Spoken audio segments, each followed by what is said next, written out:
It's time to bring in Mo Salah and give him the armband. Welcome to my new YouTube show. Blanks, doubles, lots coming up, but here are the best players playing twice. So we've got to start with Liverpool. Which two or which three Liverpool assets are you going to buy this game week? Well, if I was to rank them, of course, Mo Salah would have to be number one. Maybe this is return of the king. We've neglected Mo a little bit this season, and his form hasn't necessarily been there, but Liverpool have still been creating a ton of chances this season, even when they have underwhelmed a little bit in attack. And I think with the fixtures on the horizon, with the double game week, it's time to go back to their main man. He's the guy that plays 90. We'll see the other forward positions rotated, I think, but Mo Salah will be a consistent. And I expect two lots of 90. The penalty appeal, as always, is there. Mo Salah, for me, is a very easy choice this week. He'd be my number one Liverpool pick. And maybe you have to sell Harry Kane or De Bruyne, easier to get to him, but I think you make that sacrifice.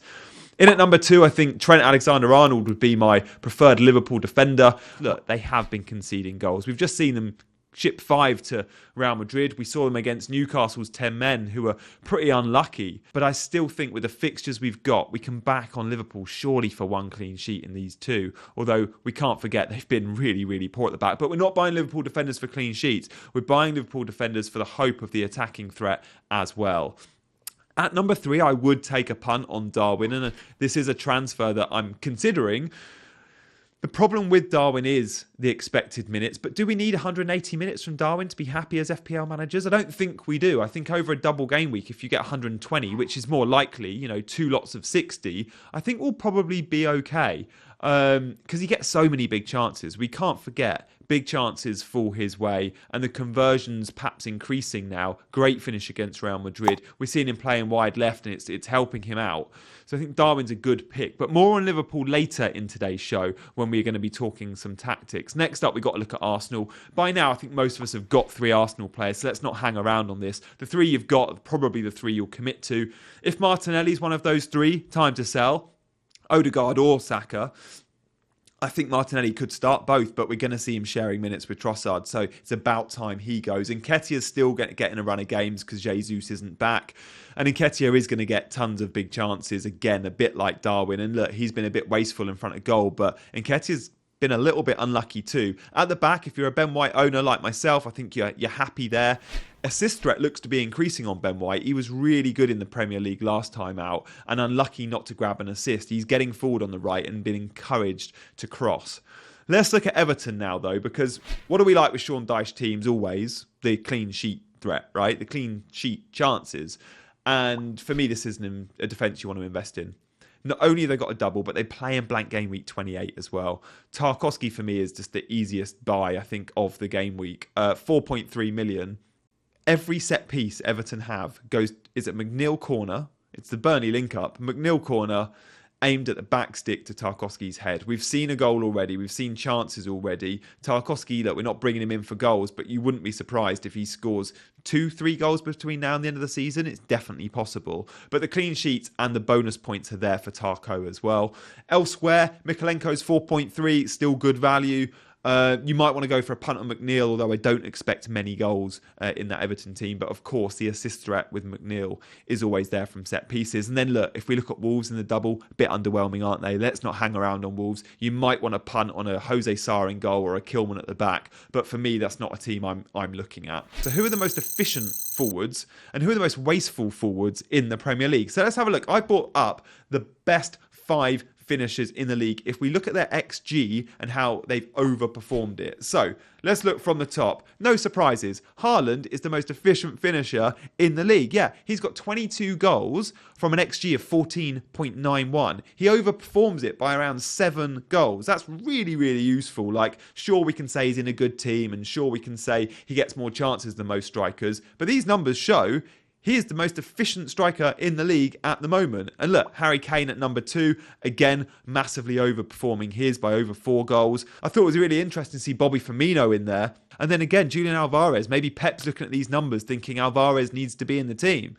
And now let's look at the 5 worst forwards in the league. And there are no surprises here. There's going to be some very familiar names on this list. So let's start at the top. Danny Welbeck. Super, super wasteful. Bamford, similar numbers. He should have 4 and he's on 1. Eddie Nketiah, in lots of our teams. Again, super, super wasteful. But I do think Eddie Nketiah's due a haul, and I think it's coming. I think he's been unlucky.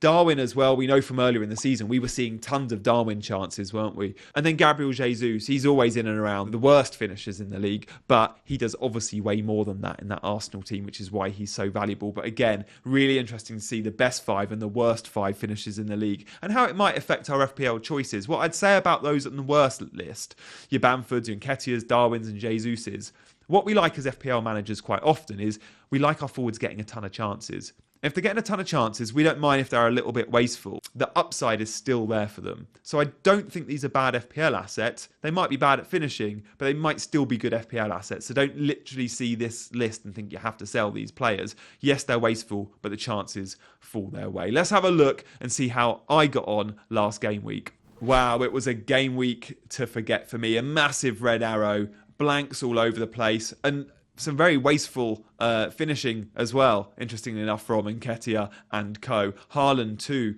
but Solly March and Ben White could have got an assist, although he was on the bench. So it was a really bad red arrow for me. Am I too bothered? No, I'm okay about it. It was a good week to have a bad game week because it was low scoring.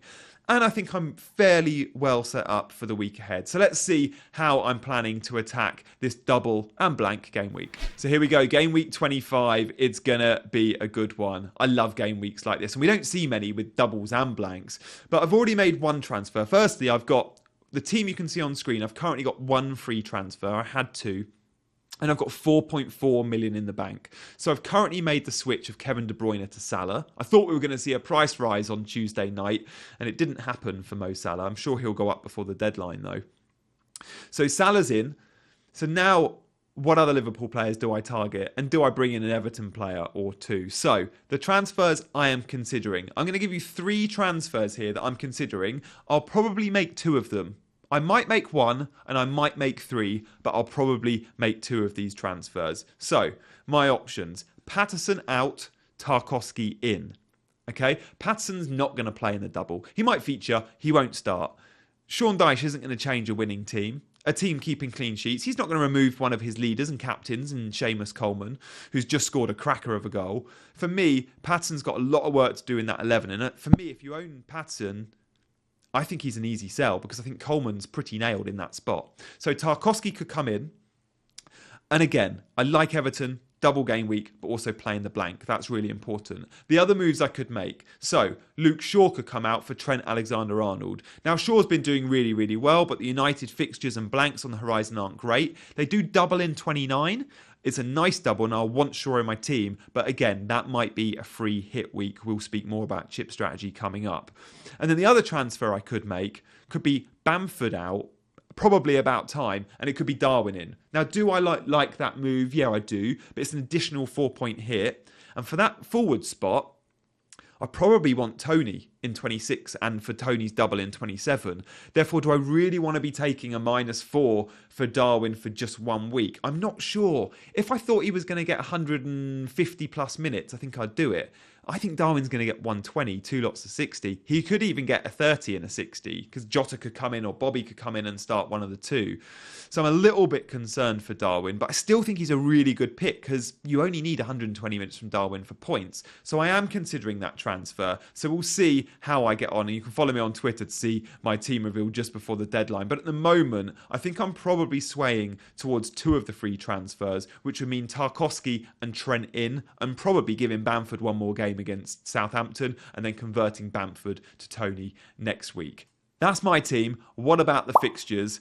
This is really interesting, right? Because on Tuesday this week, we got the announcement of a big double game week in 29. And we can see here projected and the confirmed blanks and doubles. Of course, Ben Crellin is an absolute god for FPL and his charts are super useful. Now, chip strategy is always going to be team dependent. My strategy was and still is, I think, to free hit 29, which is a big double, and then I can focus my transfers on the 27 small double and the blank in 28, and then wildcard 33 and bench boost 34 allows me to dead end my team to 32's blank.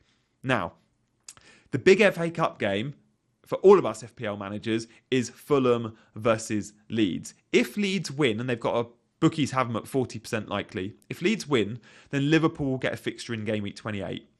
That would be amazing, because we would all then go into blank game week 28 with our Liverpool players from 25 plus our extras and probably be able to get close to 11 men. If Liverpool don't have a fixture in 28, it's very unlikely many of us will be able to get to blank game week 28 with 10 or 11 players. And if that's the case, some might look to wildcard in game week 27. They could then wildcard in 27. They could free hit in 28 if they want to, or they could ignore that and just go straight to game week 29 where they bench boost. But a wildcard 27, bench boost 29, potentially with a free hit in between, could be a formula you like if Liverpool perhaps don't get through. So we're all supporting Leeds for that FA Cup tie, and the good news is we'll know before game week 26 if Liverpool play in game week 28, because that FA Cup game will be over. So now next up, guys, we're going to be talking tactics, but of course always with an FPL interest. We're going to have 60 seconds on why Liverpool are starting to show some signs of improvement and why I think there's clearly some FPL options in this team. Let's start that clock now. So let's bring up first and foremost the pass map in a recent Premier League game. Thought this was really interesting to note how dangerous that right hand side is and how they use the right hand side to such great effect. A lot goes through Trent Alexander-Arnold, of course it does, but Mo Salah too, super advanced and super active. Now Darwin playing on the left does increase his FPL threat in my opinion, because he's got a little bit more space out wide, and at Benfica he drifted wide left a lot, and we're seeing a front three of Gakpo playing in that sort of false nine role, Salah wide right, Darwin wide left. It's almost like split forwards, and I think perhaps the pressure of Darwin not playing in that number 9 role means he's a little bit more confident in front of goal. He doesn't see his role in the team to score goals. So him playing on the left is really worth noting, but it is also worth noting Bobby and Jota are now fit, and I think those 4 players will share minutes. The one player that's always nailed though will be Mo Salah, which is why he's the best FPL asset this game week. Good stuff. I think that's our minute over. Pretty much, guys, the summary is it's Salah and it's Trent, in my opinion, and then it's possibly Darwin. Liverpool playing in the double game week. Who's the best differential? Well, this guy is 0.5% owned, and I think he could get a start and a 30-minute cameo. He could get 2 30-minute cameos, or he could get perhaps a 60 and a 30, and that is Jota. 0.5% listed as a forward. He is more expensive than Darwin, and I do think Darwin is the more obvious and probably the better pick. He's 0.1 more Jota, but if you've got ground to make up in your mini league, or you want players that no one else has got, then Jota could be a really nice shout, because Jota can play wide left, but he can also play in the number 9 role, and when Jota plays, a lot of big chances fall his way, and it's an attack I like. Liverpool haven't been flying at the back, they're conceding goals, they're losing games, but the attack still looks useful, and it's an attack that I'd want to invest in. We should look at Arsenal, Everton and Wolves as well. Arsenal, for their differential, I really like Zinchenko. He's 10% owned, which is lower than a lot of the other players in that squad. They've been a really good team this year for FPL, mid-priced, winning games. When Zinchenko's fit, he's really, really on it, and he drifts into midfield. When I went and watched Arsenal against Man United the other day, a couple of weeks ago, Zinchenko, for me, watching him live, was the best player on the pitch. He is a key cog in that Arsenal team. And I think goals and assists, as well as clean sheets, but bonus points too, will come Zinchenko's way. If we're looking at Everton, I've spoken about Tarkowski already. He's a differential. He's 6% owned, sub 6%. A really clear and obvious buy this game week for me. And then Wolves, if you want to take a punt on an attacking Wolves player that's only 0.2% owned, you could look at Sarabia. He's got pedigree. He's been at clubs like PSG. He's got lots of international caps for Spain. He's arguably playing for a team that he'll see himself as kind of a big fish in that squad. So Sarabia, definitely one to monitor. So there are my 4 differentials of the week. Guys, thank you so much for watching. Good luck this game week, but also please do hit that like button and subscribe to the channel. We'll see you next time.